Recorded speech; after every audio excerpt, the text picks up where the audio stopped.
What's going on, guys? I've been getting some strange idling from my truck when I'm parked or at red lights. After reading the codes on my code scanner, I was getting code 327 and 328, which are directly related to our EGR valve having low voltage. So we're going to test the EGR valve and see what we can find. And this is what the EGR valve on this truck looks like. It takes exhaust gas from the exhaust manifold and recycles it back up here into the engine's intake. And the EGR is meant to regulate and measure how much air is coming in. Inside the EGR, there's a rubber diaphragm that expands and contracts to let air inside the intake. Connected to the EGR is the EGR position sensor, which sends data back to the computer to let it know how much gas is being recirculated back into the intake. That connects right here into the EGR. There's a rubber seal on the position sensor, and as it connects to the EGR, it creates a perfect vacuum tight seal. And this bottom plug area right here is what we're going to be measuring to test our EGR. So we're going to grab our multimeter and our vacuum pump here and get started testing. And if you're going to regularly be working on these old vehicles with a bunch of vacuum lines, it's always going to be a good idea to pick up one of these vacuum pumps. This thing can help a whole bunch when you're diagnosing issues and troubleshooting problems on these old vehicles. We're going to first set our multimeter to DC volts. Then we're going to take our black lead and connect it to a good ground source.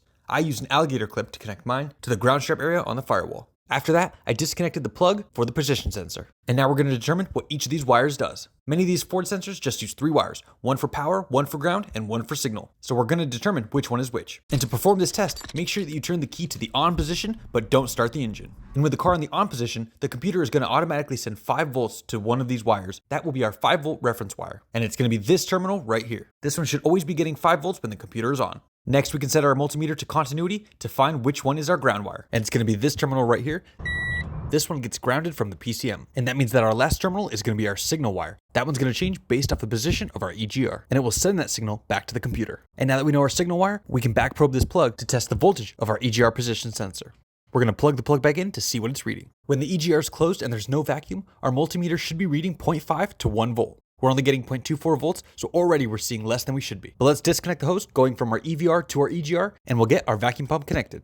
Let's get this pumped up, and we should see a steady increase all the way up to about 4.5 volts. We can see the voltage is increasing slowly, but our EGR is not holding vacuum. And according to the Haynes manual, the vacuum should not drop more than 1 inch of atmospheric pressure in 30 seconds. And ours is dropping way faster than that, which is a for sure sign that our internal EGR diaphragm is cracked or broken. This EGR should be holding a steady vacuum, and as it does, the voltage should be increasing all the way up to 4.5 to 4.8 volts. Since this isn't holding any vacuum, we can assume that our EGR is broken and needs to be replaced, so let's get that done.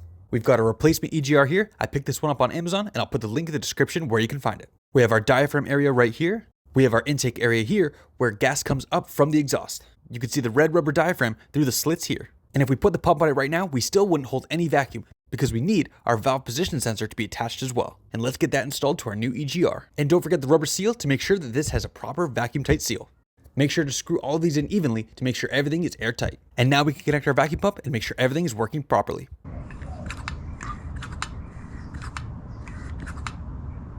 And look at that, we can see our vacuum pump holding steady.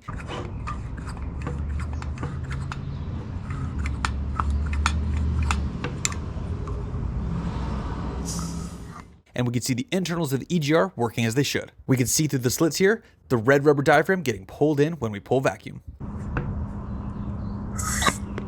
And now that we know this is working properly, we can get this installed into the truck. And now we can get the old one removed off of the intake. And in order to get this hose off the EGR, we're going to need a 1 1/16 wrench. Getting this nut loosened takes quite a lot of force. Just take your time and use some leverage. Make sure not to pinch off that AC line.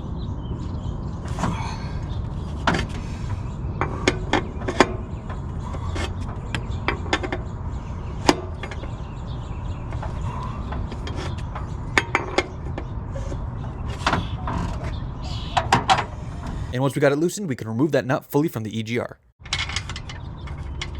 And once we got that removed, we can grab a 13mm socket and get the top and bottom bolt of our EGR removed.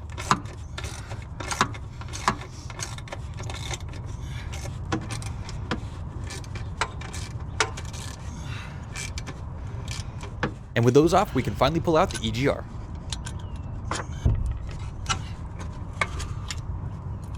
Make sure to clean off the surface so that our new EGR sits on there properly. Don't forget to install the new gasket. It's also helpful to thread the bolts into the gasket so that neither of them will fall down while you're installing it. Before you start tightening your 2 13mm bolts, make sure that the exhaust hose is aligned properly and that the nut is slightly threaded on. It's super helpful for next time if you install a little bit of anti-seize onto that thread. And don't forget to drop a bunch of it on your intake, just like I did. And once that's on, we can get that nut slightly threaded on. And now that everything is aligned, we can get it all tightened down snugly.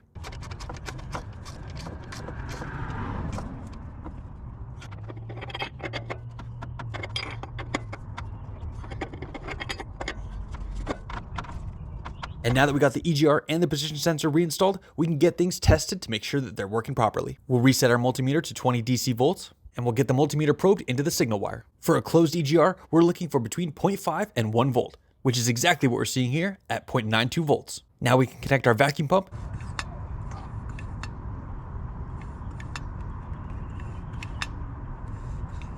And as we start to create a vacuum, we can see that our voltage slowly climbs up to our 4.5 to 4.8 volts.